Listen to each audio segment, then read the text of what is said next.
Hiya! It's your host, Mariah. Welcome to Season 4 of Black History Quest, Oregon Black Pioneers History Research and Conversation Program, sponsored by the Collins Foundation. As always, we are coming to you live on the Oregon Black Pioneers Facebook and YouTube pages. Thank you for spending an hour of your day with us. If you can't stick around for the whole episode, you'll be able to find this and every episode of Black History Quest on the Oregon Black Pioneers YouTube page.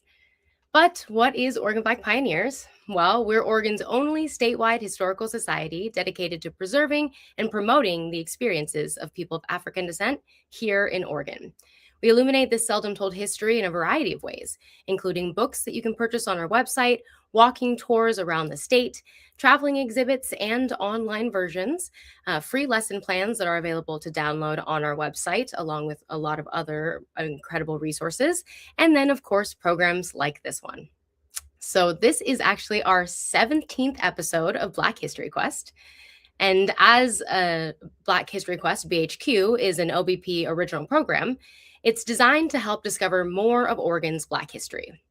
So thanks to the support of the Collins Foundation, we pay local researchers, or history investigators as we call them, to dive deep into a single source and share their findings here on our virtual show. The goal for each episode is to deepen our understanding of Oregon's Black history. You can join us live every other month to hear about this new research and take a look at what the process of uncovering it is actually like.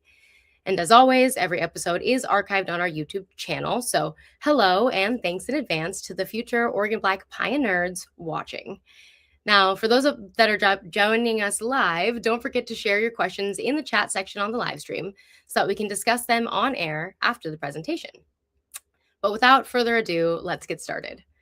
So tonight, we are lucky to have Val Ballestrem as our history investigator. Val C. Ballestrem is a public historian and author of Lost Portland, Oregon, which was published by History Press in 2018.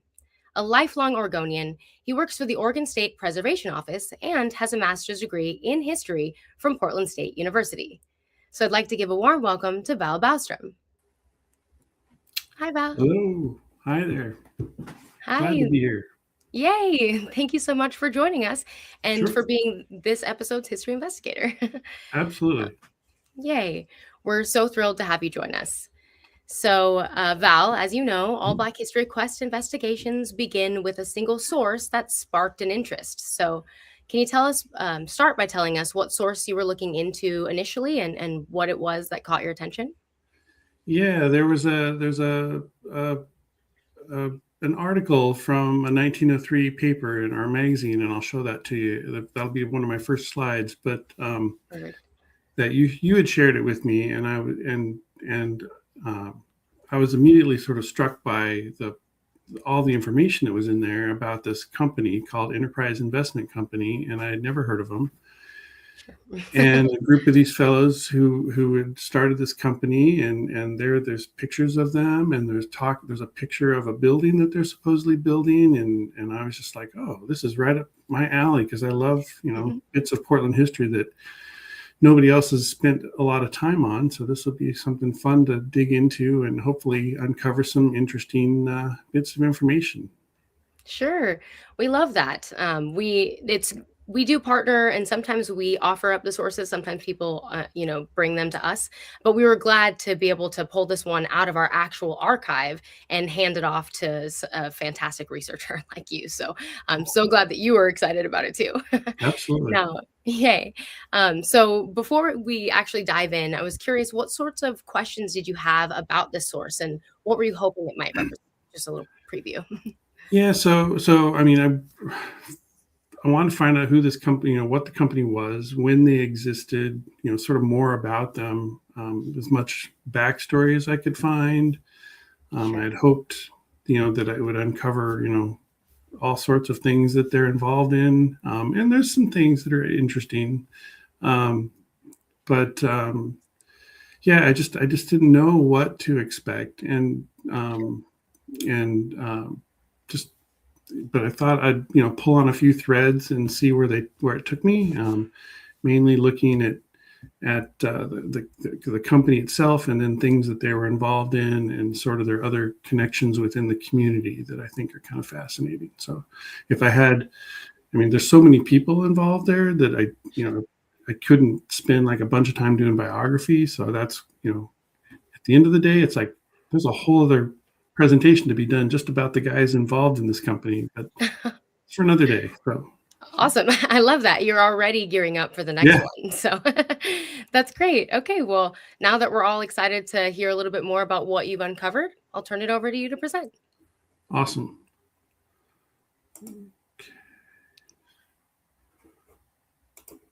All right, there we go. So the big question, what was the Enterprise Investment Company's impact on Portland's Black community? So I hope to shed a little bit of light on that question today. Thanks to Mariah, thanks to Oregon Black Pioneers for asking me about if I'd even be interested in doing this. I think it's really fantastic. The program that you guys do here is great. And just, for me to have an opportunity to sort of explore a topic that I knew really nothing about, I thought was really fascinating. So it sort of tickles that, my fancy or interest in Portland history, and hopefully help out all you history nerds out there like me. So hopefully I'll uncover some areas for further research, and while I'm shedding some light on what I found. So with that, I'll get started.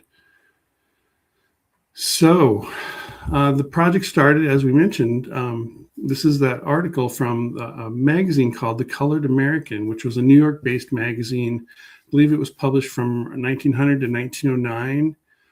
In that publication, editors shared biographies of people, short stories, poetry, news from around the country, but it was all geared toward a Black audience. And this in and of itself was new to me. So I was really fascinated by that aspect. And so this is sort of where it started. What was cool about this article is it had a ton of information. It has pictures and the names of the directors of this new Portland-based venture called the Enterprise Investment Company, and it shows a picture of the building that they're in the process of constructing. Like I said, I had never heard of the company, but a few of the names seemed remotely familiar, or at least a little familiar. So I was fascinated by this, and I'm like, okay, I'm going to dive into this and see what I find. And so we'll take it from there. And I'll show a little more close up here of that page in just a second. So sort of what we know from the outset from reading that article, and again, I'll give you a little more detail here. But first, we know that Enterprise Investment was an Oregon corporation. We know that they have a building that's under construction as of 1903, and we know where that is. And we know the names of all their board of directors. So those are the basic facts that I started with. And from those basic facts, I dove in, hoping to get an idea as to the impact the company may have had on Portland's Black community and maybe Portland in general. So looking at these things a little closer, if we take a closer look at the details in that initial news article, I highlighted a couple things here. I hope folks can see that, and I'll read some of that too. But we learned that in 1903, the Enterprise Investment Company was an Oregon-based corporation, like I said, and they have a $10,000 in capital stock. So that's that's a fair sum of money at the time. The article also gives their stated purpose, which was to, quote, purchase, hold, let, lease, mortgage, and dispose of real and personal property, and to, quote, erect and lease buildings. So based on that information, they sound like a real estate development company, sort of the typical real estate development company.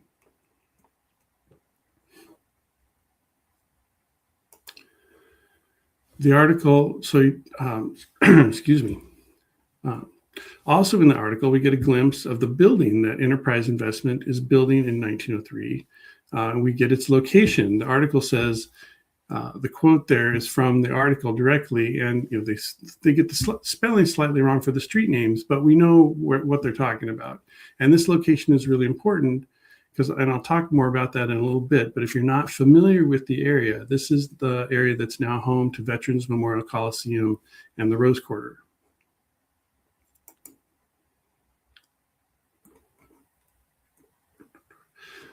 The other detail that comes out of the initial newspaper article are the names of all of the Enterprise Investment Company's board of directors at that time in 1903. Some of these folks may sound familiar, or you may know their names. Others remain, to me at least, a bit of a mystery. We'll talk about a few of these guys, but there's some of these guys I had never heard of before. The fellow Howard Sproul, I've seen his last name spelled like 3 different ways. So trying to figure out his story could be challenging because of the different spellings. But that's just one of the many challenges. So that's sort of what we knew from the outset, or what I knew from the outset based on that initial article. So my next step was to figure out, what's the Enterprise Investment Company's story? Where did they come from? So I tried to get more details about their founding. And what I found was this 1901 article so basically 2 years earlier, there was an article saying that Enterprise Investment Company incorporated on August 16, 1901. So we know when they started as a business. Much of the language in the article is pretty similar to that in that other article from 1903. Talks about the company, their objectives, their initial investors. There's a few different names in there that were, I guess, initial investors, but maybe weren't there in 1903. But with this article, what this really does is it sort of establishes a starting point for my further research, because now I know, hey, this company started in 1901. The other thing that I discovered rather quickly that I really knew nothing about was that everyone involved in the company, pretty much everyone, as far as I can tell, were also active members in the Enterprise Lodge of Ancient, Free, and Accepted Masons in Portland. And that Enterprise Lodge had been founded in 1891, and 2 of the leaders organizing that lodge were none other than J.C. Logan and W.L.B. Plummer. In 1901, Logan and Plummer were still very active in the lodge, as are Thomas Johnson, L.A. Goodwin, and J.W. Payne. And all of those guys are noted as directors of the Enterprise Investment Company. So that was an interesting connection that I immediately, the name Enterprise, and you've got a group that's part of a lodge, and now they've started a business venture as well. The building in the picture here is the parish building. I thought it would be important to share that. That was a downtown on Front and Washington. It was one of the locations where the Enterprise Lodge of Masons met back in the 1890s. This was an older Portland building, one of the early cast iron buildings in Portland that was torn down in the 1940s.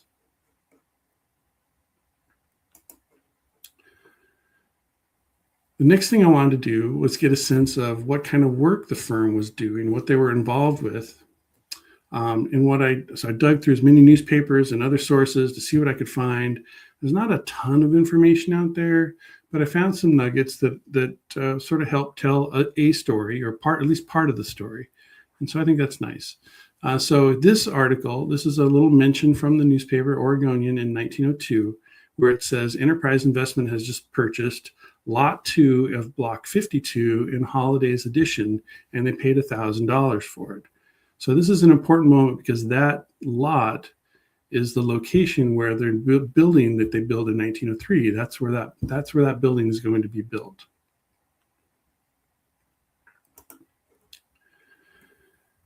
And this is a Portland map, of Portland subdivisions that shows the location of the block that they purchased. I circled it there in blue, so I hope you can see it there. That is Block 52 of Holiday's Edition.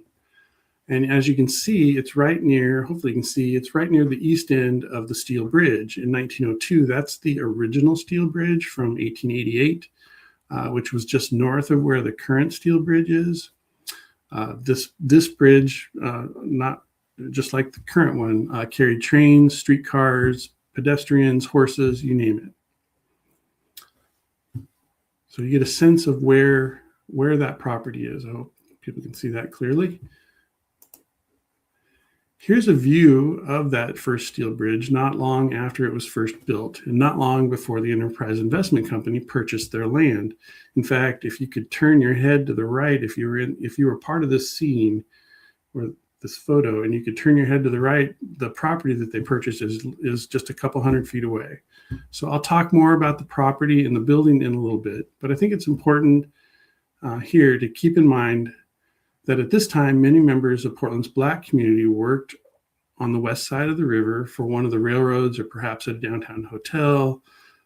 And this bridge was a primary conduit between at the same time, this bridge was a primary conduit between east and west sides of the river. And by this time, there were at least some folks in Portland's Black community that were looking at opportunities across the river. I took some time and I looked at the 1900 census for the area, and I found a handful of Black families living on the east side of the river. Almost all of them were living north of Broadway on streets with familiar names like Williams or Wheeler or Benton. If any of those folks wanted to get across the river, this steel bridge would have been their easiest route because the Broadway Bridge didn't come along until 1913. So just keep that in mind. Excuse me. So as I mentioned, Enterprise Investment acquired the property near the east end of the steel bridge in the spring of 1902. Then we have a couple of articles from the summer of 1902. On the left, these are from the New Age, which was a newspaper, the state of Oregon, as far as I know, the state's first Black-owned newspaper that started publishing in the late 1890s, I believe, published through 1907, I think. So in 1902, the New Age has a couple of mentions about Enterprise Investment and their work. The article on the left mentions the company calling a mass meeting for people to come together at the AME Zion Church, which at the time was in Northwest Portland.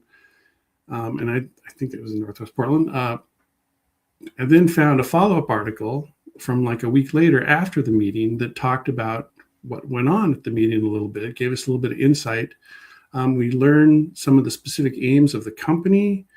And basically, it was like a get-together where they talked about the company and used it as sort of a fundraiser. So several people gave money and became investors in the company as a result of this meeting. And as far as I can tell, or at least as far as I know, this is one of the first times in Portland where a group of African-American entrepreneurs were pooling their resources together with some in hopes of a nice profitable venture.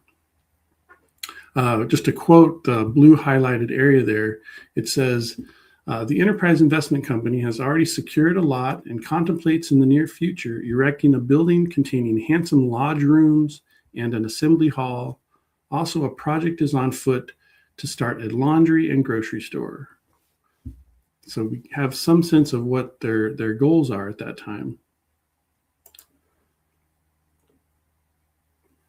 At least partly as a result of that meeting, by the end of summer 1902, Enterprise Investment had a number of new investors in the company. There's a number of names in that I can read really quickly, just that I had never heard of. Investors with names like W.L. Sledge, Gus Waterford, Mrs. Ellie Lejeune, Mrs. Mary Russell. There's a whole bunch of names on here that aren't otherwise mentioned elsewhere in relationship to this company. So that's a important thing to think about, just to know that there were other people that were not just the directors that were investing in this company. So, but still here so now we've seen them raise some money. They've been around for like a little over a year, but we still don't have any idea. And they've purchased a property, but we don't have any news about a new building yet. And so we really don't get that until the following year. So in July 1903, we finally see that Enterprise Investment Company has plans for a new building and that they're moving forward with those plans. This is a building permit section from the Oregon Journal, and it shows that the building's located at Larrabee and Holiday, that same property. And we also see that it's going to be a 3-story building. The building permit, a little ad there, says that it's going to be a dwelling, but that's because it's also going to have rooms for rent. And I'll talk about that in a second. But we also see here the price of how much it's going to be to construct that building. It's $5,500. And those numbers are always sort of guesstimates, I think, at the time.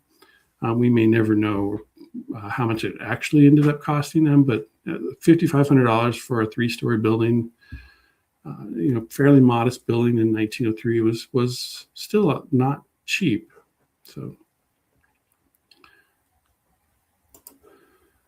And I apologize for this clunky sort of cobbled together map, but I had to take 2 pages from a Sanborn map to match them up in order to get a photo or to show where the property was. So I highlighted the property in question in blue, so I hope you can see that.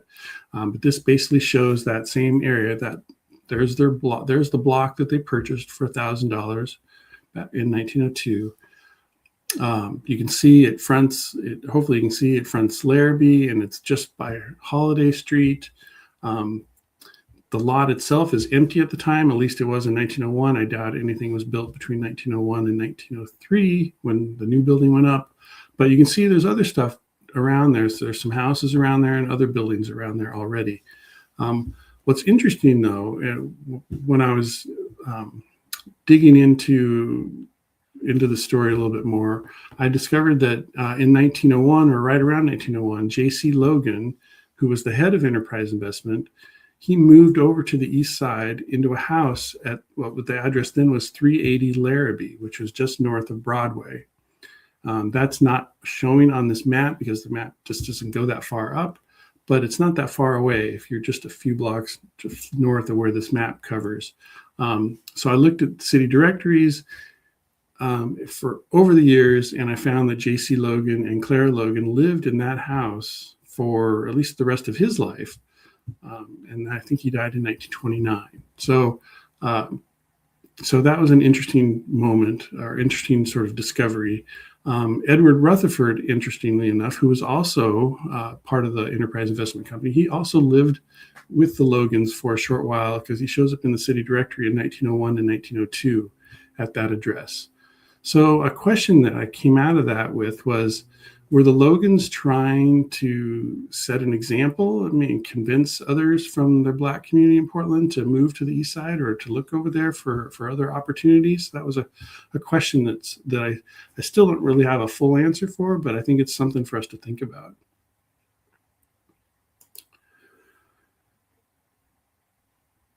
In the fall of 1903, Enterprise Investment is finishing the work on their new building. Here's that original image from the magazine I showed you at the beginning. From that drawing, we can see generally what the building's supposed to look like, and we also know where it's being built. But interestingly enough, right around the same time they're working on that building, there's another building project that they're reportedly involved in. And this is the first time I see them mentioned with another project. And this is an little Oregonian story about hundreds of new houses being built. And it mentions the Enterprise Investment having recently built a house and office for a local dentist named Hiram Alden. I haven't found any images of what that building looked like, but it was located at Williams and what is now Thompson Street on the northeast corner, and Thompson was originally Eugene Street. But there's been a vacant lot there that's been used as a garden for many, many years. That's where that property was. But unfortunately, it's no longer extant. But that was the first time I had seen Enterprise Investment involved in something else. So in the fall of 1903, Enterprise Investment Company, their building on Larrabee gets completed. I wasn't able to find or haven't found yet a photo of the building when it was new. So if anybody has any tips, let me know, please. But I was able to find this later photo from 1944 that gives you a good idea what the building looked like and probably looked like most of its life. This photo is from around 1944.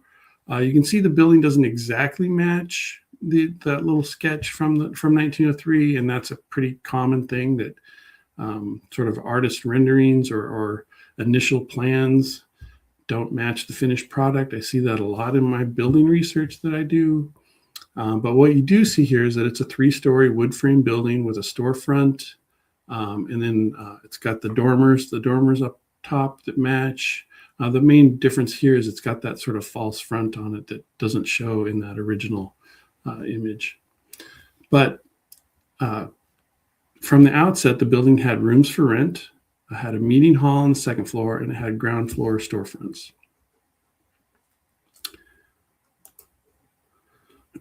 So with their building completed, the lodge and others began to host events at the new building.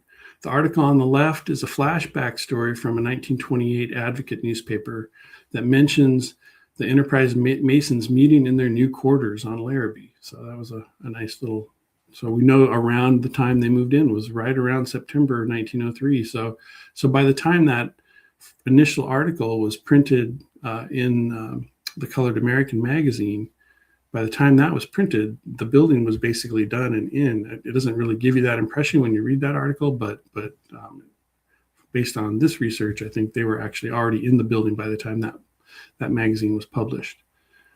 The other article on the right is a sort of sidebar. I thought it was interesting. Apparently the lodge, the Enterprise Lodge Masons, received a signed picture of Teddy Roosevelt that they were going to hang on the wall in their new building.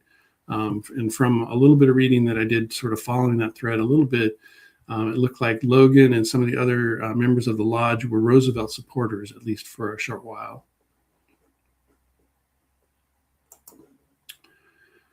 In December 1903, the Portland Hotel Waiters Club hosted a ball at the new building. And it's interesting to note that this article says that the Enterprise Hall was the property of that club.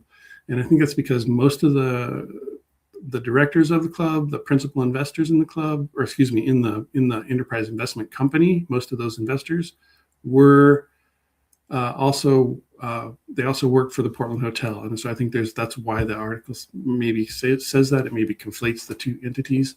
But regardless of the case, what's fun about this article is that not only do we learn the names of some of the people who were in attendance at this event, this ball, in December 1903, we also learned what people are wearing, songs that were being sung, and dances that were going on. A couple of examples, it says that Mrs. W.W. Wheeler was gowned in black lace over red silk with a fetching bunch of carnations in her hair. So we got this great description of what somebody was wearing to this ball at the new Enterprise Hall, I think, as they referred to it then. It also says that Captain Goodwin would be leading the two-step dance to a tune called Make Time. I presume this is the same L.A. Goodwin who was one of the Enterprise directors, although I don't know much about him otherwise.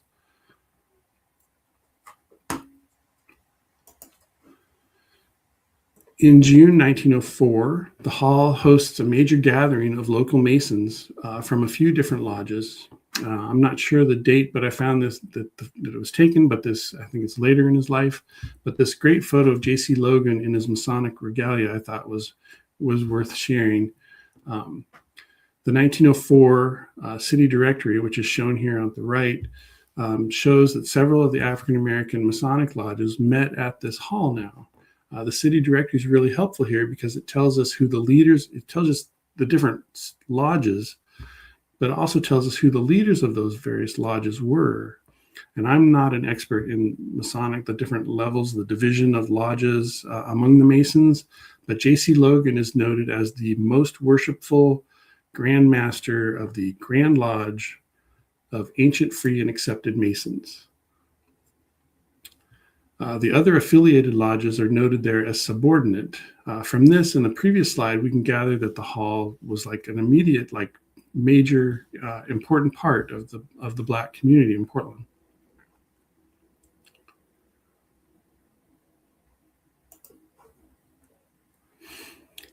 In addition to being a meeting hall, the Enterprise building also had rooms for rent on the third floor, as I mentioned earlier, and a storefront on the first. The list here at the right shows some of the names of those living in the building in 1905. The first time a city directory that I found had anybody listed as living at that address.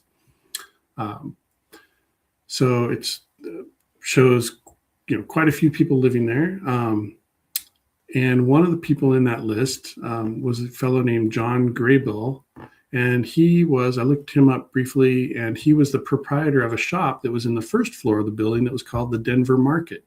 So now we have there's a shop called the Denver Market, and the rooming house actually was called the Star. Somebody else had owned the business of a rooming house, and they named it the Star. I should add, if you're curious, I should add that in my research of doing research in other Portland buildings over the years, it was really common for organizations like a Masonic group to build something that was bigger than what they actually needed so that they could rent out spaces and hopefully recoup their investment. I've seen this elsewhere. I've seen it in other Masonic lodges. I've seen it with Oddfellow buildings and Elks buildings as well. So it was not uncommon. What they were doing here was not unheard of, certainly. Here's an ad from August 1905 for the Star. The Star, the business, the lodging house, is for sale. For whatever reason, the fellow selling it doesn't tell us exactly why, but we do learn a little bit about what the place is like. There's 50 rooms. They're all occupied. They're completely furnished. And interestingly, it also says, quote, the rooms are, quote, filled by persons employed on the waterfront and by the railway companies. Interestingly enough, it also describes the kind of carpet that is in the building as well. So that's kind of an interesting little bit of information about some of the details that you don't see elsewhere. So I'll circle back to the Hall building in a little bit, but I want to spend a little time looking at what else I was able to find. I scoured newspapers, other sources. Like I said earlier, there's just not a ton of information out there, but I did find some interesting things that I think are worth highlighting here. Between 1903 and 1905, in particular, Enterprise Investment Company appears to be buying and selling real estate. And particularly, I found references to them buying and selling real estate in the Highland Park subdivision of Northeast Portland. Here's a couple of the notices that I found in the newspaper. One on the left shows Enterprise paying $1,600 for an entire block. Now, presumably that's a block that has 16 residential lots on it. So that's about $100 a lot, which was kind of not uncommon at the time. The mention on the right is from November 1903, and that one shows Enterprise paying $300 for 2 lots, so $150 a piece.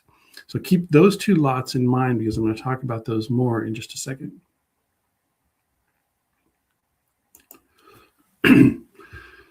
Here we see a tax assessor map that shows part of the Highland Park subdivision in Northeast Portland. Highland Park's parameters run roughly from about the east side of Northeast 9th to maybe 18th between Ainsworth and Holman Streets. It's an area just south of the Deacon Triangle, what we call the Deacon Triangle today. The map here only shows the western part of that subdivision. Couldn't get it all on the screen. The 2 shaded lots, the 2 in blue there, those are the 2 lots that they paid $300 for in 1903. The article there at the right shows that in April 1904, so about 6 months after they purchased the lot, Enterprise has just sold one of those lots, which is the lower one on the map, for $750. There's a house on that lot that was built around 1904, but I haven't been able to figure out for sure if Enterprise built it. For the record, the address there today is 6117 Northeast 12th. Yeah, those 2 lots are along 12th Avenue, if I didn't say that earlier.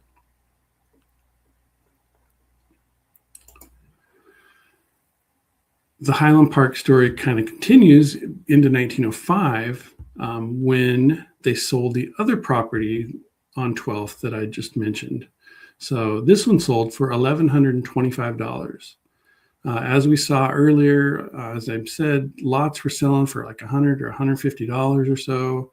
And because of that, I feel like Enterprise probably built the 2 houses that are still standing on those lots. The house on this lot also dates to around 1904, just like the first one that I mentioned. So the construction of the two houses is right around the same time that Enterprise Investment owned the property. So, and I would add there that $750 or $1,125 for a fairly modest house was a realistic price back in those days.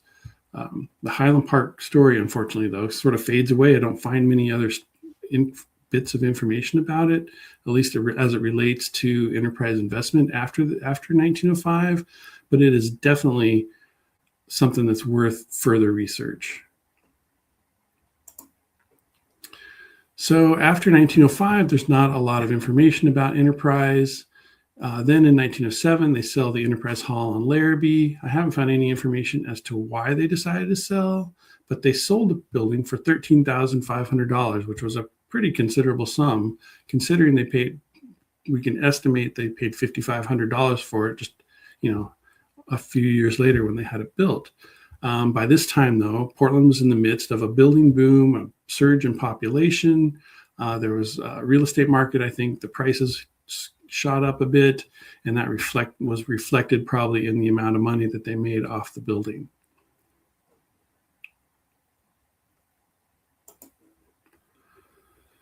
For the most part, the company seems to fade away after 1907, but there are a few other mentions that I think are interesting. In 1909, they sold some lots in Holiday's Addition. That's kind of in the Lloyd Center-ish area, on the block bounded today by MLK Boulevard and Grand, Clackamas, and Halsey Streets. That block, today there's a Wendy's there, but at one time Enterprise Investment Company owned that block, or lots on that block.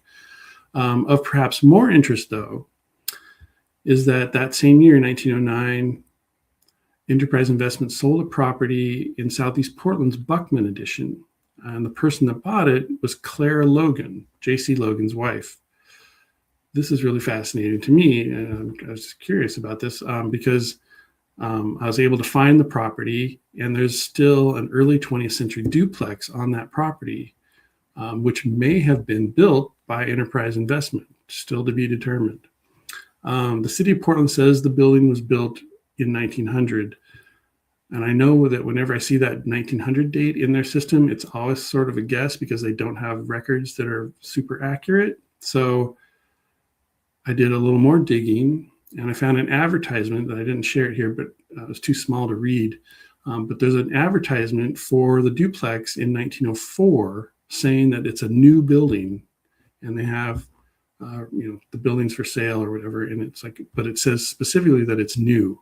And I'm like, 1904. Oh, that's the same time they built the Enterprise Hall, or right around the same time they finished that, and the same time they're building up in Highland Park, possibly building up in Highland Park. So that was an interesting little bit of information. The other thing that I thought was interesting there is that the Logans continued to live on Larrabee Street, so this was possibly an investment property for them. That's another thread worth sort of pursuing there. More research needs to be done on all of this and on all the properties that Enterprise may have developed or once owned. But for now, I'm going to move on from that part of the story and continue on here. So while Enterprise Investment Company seems to have gradually faded away after 1907, where did the Enterprise Masons go after they sold the building on Larrabee? Well, according to city directories, the local African-American Masonic lodges appear to have met downtown in this building at 2nd and Yamhill. It's still standing. This building has been there since, I think, 1890 or so, or 1880, I forget. Had a top floor added to it around 1980, interestingly enough. But it's still there. And this building has, if you look at city directories from the early 1900s, other organizations were meeting in there during that time, including another African-American organization called the Fraternal Order of Hawks. And if you see, just as a quick sidebar, the address says 230 and a half Yamhill, just for you history nerds out there. If you don't know, whenever you see a half listed in an address like that, that was referring to one of the upper floors, usually the second floor. So keep that in mind. So we can guess that there was a meeting room, kind of like they're building on Larrabee, where there was a second floor meeting hall. The Enterprise Masons and at least some of the other affiliated lodges continued to meet at this location until around 1919 or 1920, when they once again relocated to the east side.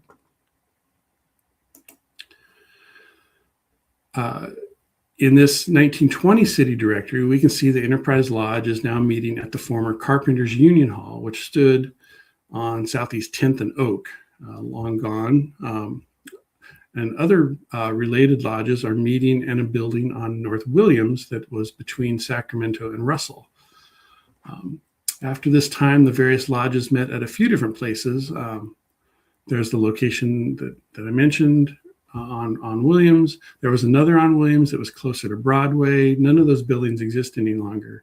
But by the end of the 1940s, Portland's African-American Masons were meeting in the hall on Northeast Russell that still stands. And I believe there's still an Enterprise Lodge of Masons that's now part of the Prince Hall Grand Lodge of Free and Accepted Masons of Oregon, Idaho, and Montana. So I think this article from 1907 does a nice job of summing up the Enterprise Investment Company and its work in the community. If I can enlarge it quickly here, I'll read it. The affairs, this is from 1907, right after they sold their building. The affairs of the Enterprise Investment Company, the only institution of a financial nature that the colored people of the city are connected with, that is managed and controlled by themselves, shows a very encouraging state of affairs. And it talks about the selling their building. And then they say the success in large part is due to the skillful management and untiring energy of Mr. J.C. Logan, the president of the association. So there's some great information there. Again, as they sort of wrapped up, I guess, a lot of their work at that point, because we don't really see or haven't been able to find any other work that they did. There's a thesis from, I think, Reed College, a student at Reed College from the 1970s that talks about the New Age newspaper, and it notes that the Enterprise Masons initiated a gradual migration of Black people to Portland's east side. From my research, I think that kind of holds up. At least they were part of that.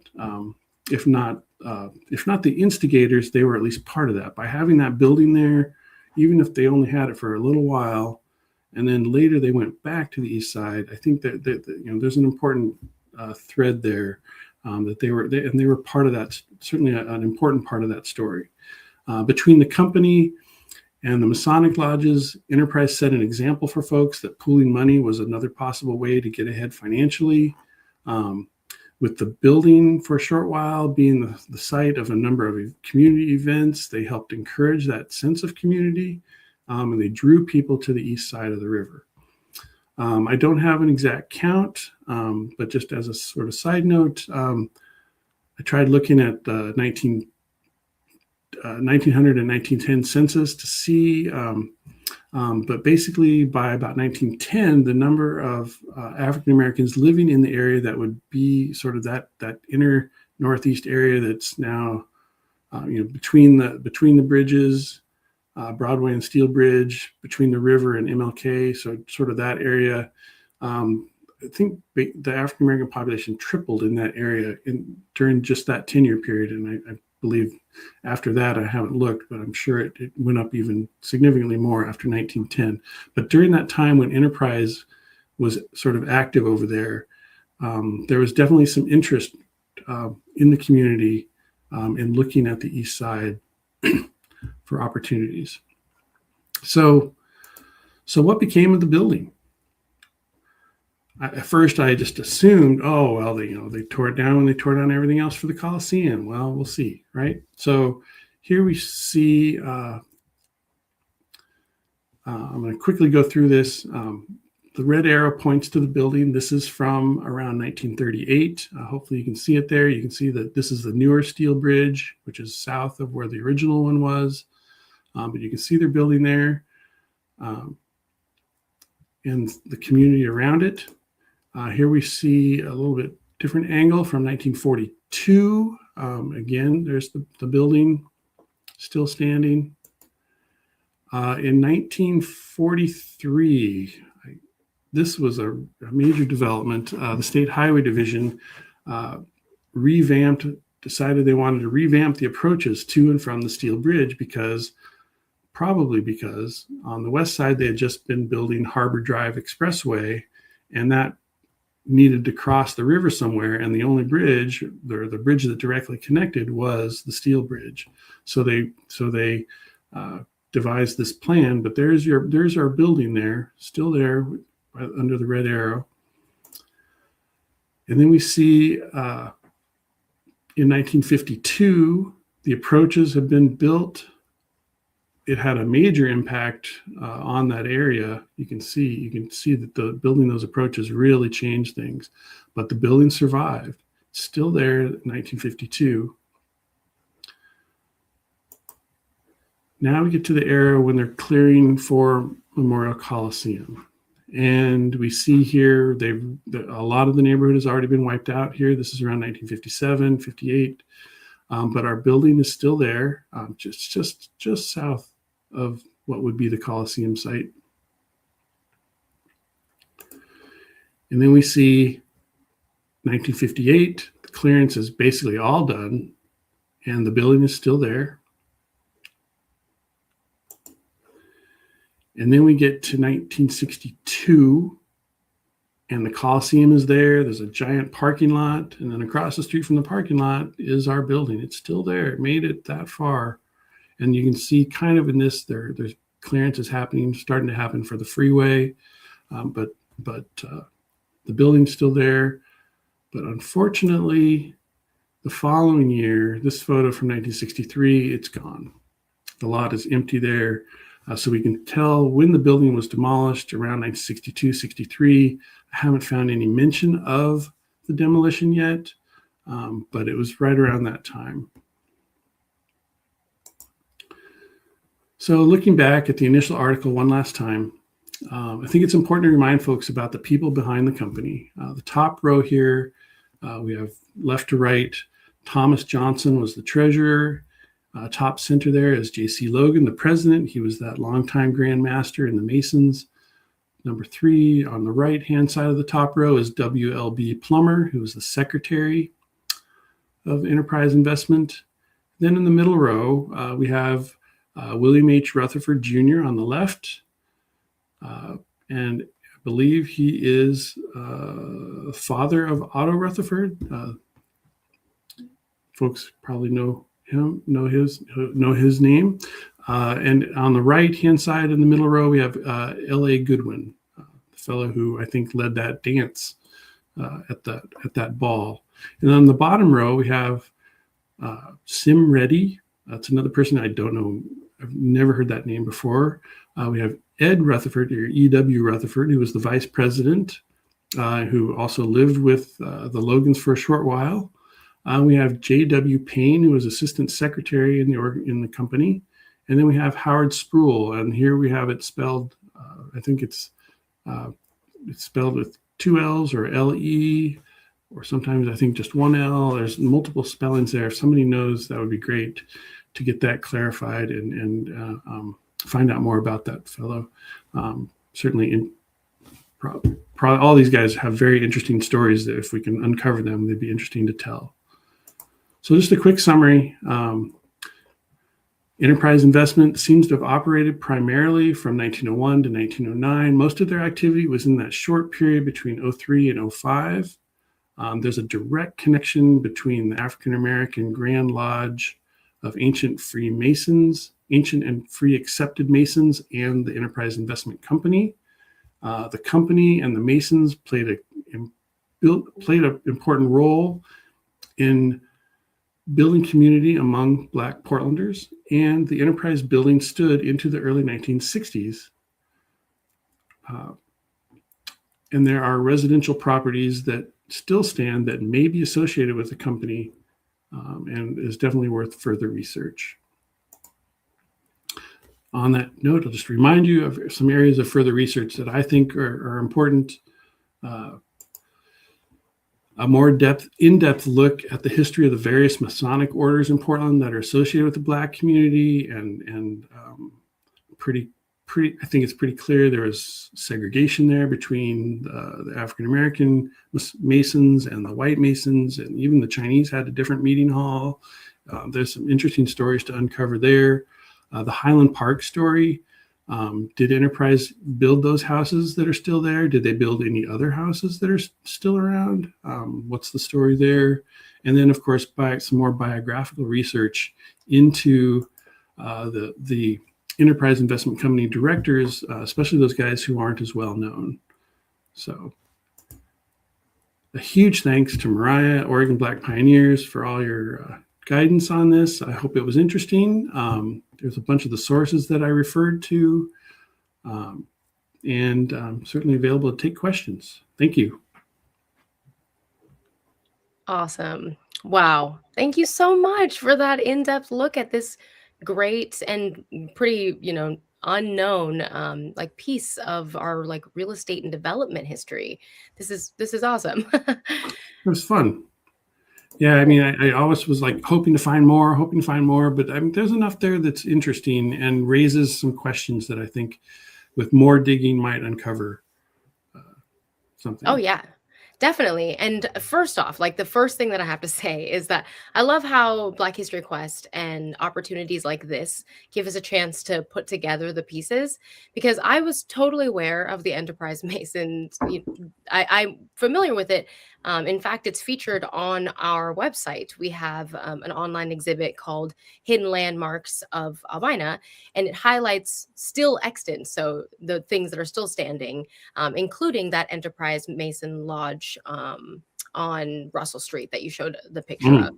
I think that's actually the image that we use to talk, like that is the preview of that exhibit. And so I'm totally familiar with this organization, at least somewhat, but had no idea. I didn't even put together that that's where the name Enterprise came from. Yeah, so, that was a surprise to me. I was like, oh, wait, that's not by accident. Like, yeah, that's so awesome, because it really does demonstrate the importance of those cultural and fraternal institutions, because it was more than just the opportunities that they had to get folks together, but also literally them taking control of these spaces and utilizing them for the community. So that is just, and building them up. Like, I don't know that we have a lot of examples of buildings that were actually like these early buildings built by the Black community that are still standing today. So to see that you've like uncovered a few that might have a connection is just really exciting. Yeah, that's a really fascinating possibility there. Yeah, that's so great. And it's funny, I'm supposed to have questions, but I mostly was like, ooh, like, all these connecting threads. Like you mentioned, Gus Waterford was just briefly listed. And that, lit me up because he was one of the first Black firefighters in Portland for the Portland Fire Bureau. So it makes sense that somebody who is like making history here in Portland would be connected to this very connected organization. So that was just cool. Another fun highlight. But I also wanted to highlight some of the questions that we had in the chat. So another fellow history nerd out in the audience, Kristen Miner, asks, just wondering if the investors were all African American, which is a good question.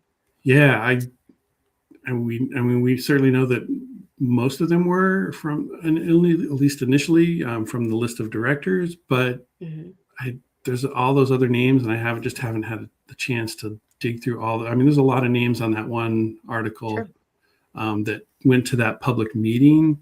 The public meeting was, the wording there is that it's definitely directed at the Black community that's mostly in Northwest Portland at that time.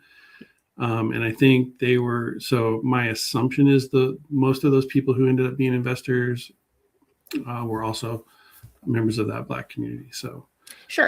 But I haven't checked all the names because there's a lot of names to go through there. Yeah, certainly it'd be an interesting investigation to do that. Certainly. Totally. I was going to say that really fits alongside the Mhm. what can come from the next step in this research. So that's great. I also did want to point out that David Wolski says fascinating, great research. Appreciate the maps and photos. They really add interesting and valuable context. And I Cool. 100% agree. I appreciated that you even went to the effort of like overlaying different maps so that we could have a better, fuller picture of what it was we were looking at.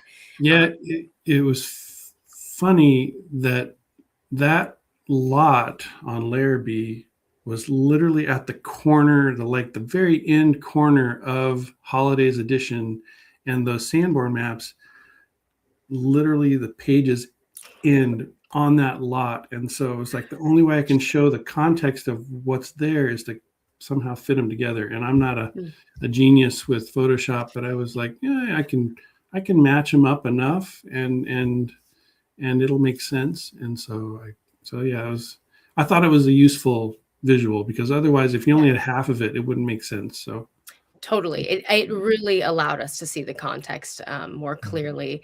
And it's one of those things where you're first off, most of us aren't going to be able to find the Sanborn maps to begin with. But you're also making them make more sense to people, I feel like, by putting them in context next to one another. So I just appreciate that. um, I know I had another question. Oh, did you, in your research, did you find anything? Because you could see exactly when the building was demolished. Did you see anything about what, like, if there was something that would end up going in its place, or why? What I find it so curious that it was saved so many times over that it had didn't experience a displacement on so many different rounds, mhm, and then mhm. finally it got cut. So I'm just curious if you had any insight on that. I did not. I think that I'm not even sure what's there now, because it's so hard to figure out Yeah. where that block is, given how the landscape, the built landscape has changed so much around there, with the addition of all the light rail and streetcar lines and all Mhm. that stuff, and then just additions to the area, the addition of the rose quarter structures and just other Yeah. stuff. Somewhere in there is that block, but I don't. I think it was just. My assumption is that it was just torn down and left empty until such time that something else, that other work around there, infrastructure work, sort of enveloped it. Mm. That makes sense. And it might have just been lucky that it had made it through those initial rounds. But I felt like it was really poignant and interesting how you were talking about something that was mostly existing in the early 1900s. But you continued on with the story and really showcased the impact of the displacement on that neighborhood that they Mhm. were initially trying to develop, Yeah. which is really great in terms of pulling together the whole story. Oftentimes we talk about the displacement, but we don't often actually get to talk about the fact that Black community members had done the development to begin with, the Right. development that ended up getting displaced. So I really Right. appreciate that you were able to uplift that aspect of the story. Cool. Good. Yeah. And I normally ask about, what you would do with your research from here, but you gave us like a great list and even came up with another one on the fly. But I did want to ask, in what ways your findings met your expectations or how they were different. Um, I mean, I guess I went into this thinking, oh, I'll find a ton of mentions of that about them. So I was sort of disappointed that I didn't find as many things. Sure. Um, but yeah, I don't know. It's it's like the whole story really was new for me, and so Mhm. that in and of itself was fascinating. And I've done I've done some research on that area. I included a little section of that in my book, just to talk about that neighborhood and sort of more broadly. So I had done a little bit of research, but it was more like, back then when I was working on that, I was looking at the early days of when that was I think his name was James McMillan, that settled part of that. And his house stood for into the 1950s too. I mean, it was down close to the river, and that was a whole other interesting story. So this kind of added to what I already sort of knew in a really great way. And now it's like, oh, well, if I was to ever rewrite that section of my book, I would like flesh that story out so much more, because there's this whole other part that I think I totally would have, or I totally missed or didn't think about. Well, I mean, or didn't know of, I guess, in 2018. Yeah. Right. I was going to say, you just went through all the trouble of trying to find this research. So, firsthand that it wasn't readily available. Yeah, exactly. You had to have a shovel and be digging to find, the smallest of details. So, yeah. And if that isn't a great summation of the work that is being done in Black History Quest, I don't know what is. That is very much what we're looking to do here. And we're so glad that you were able to take the time to do this. So before I let you go, there is a question that I always ask our history investigators. And so I'd love to know, how has what you uncovered changed our understanding of history? Well, I think this connects a couple dots. It connects some sort of early days of that East Side community with that, this Masonic group that was clearly had some they were sort of movers and shakers in a way within the community that maybe isn't talked about as much. And so that was, really sort of, that was new. Even if I had known about the company, I didn't know anything about the Masons. And so that's a whole, interesting thing to uncover and unwrap there that I think could be really fascinating to flesh out more. But so I hope that by doing this that gives people a lot of questions, and people want to go out and dig into this further. It's like, I didn't want to walk away with this feeling like I had all the answers, because absolutely I do not. And so and I didn't want to sound like I even was close to that. So it's like please, dig into this, take this information and run with it, because I think there's some interesting stories there. So hopefully I uncovered a little bit of it. So. Perfect. Yeah, exactly. That feels very fitting as well for the goal of what we're doing here. We want not only to dig into this research and kind of peek behind the curtains, see all the sources and how difficult it was to find them, but also to spark an interest to uncover more stories like these ones. So excellent. And that's what I like to do. That's what I like to help get the word out, and maybe help guide people toward more interesting history that's not already out there. So perfect. So this was a great way to do that, and we really appreciate all of your time. It has genuinely been so wonderful to learn from you this evening, Val. Awesome. And yeah, I just want to thank you again for being our history investigator and sharing this research with us. Absolutely. It was a lot of fun, and I really appreciate having the opportunity to be part of the program. It's really, really cool. So thank you. Hey. Yeah, thank you. All right. Well, that'll do it for this episode of Black History Quest. As always, we have to thank the Collins Foundation for sponsoring our show. So learn more about them and the projects that they support at collinsfoundation.org. And then, of course, Oregon Black Pioneers depends on the support of ordinary people who believe in sharing the stories of Oregon's Black history. If you enjoyed this show and would like to support it and others like it, please consider a donation to Oregon Black Pioneers using the link below or on our website. We are gearing up for Black History Month, so we're also looking for donations during that time. Just want to remind folks that it helps us continue to do work like this. And finally, if you have any questions about this episode or would like to become a history investigator yourself, please send an email to hello@OregonBlackPioneers.org.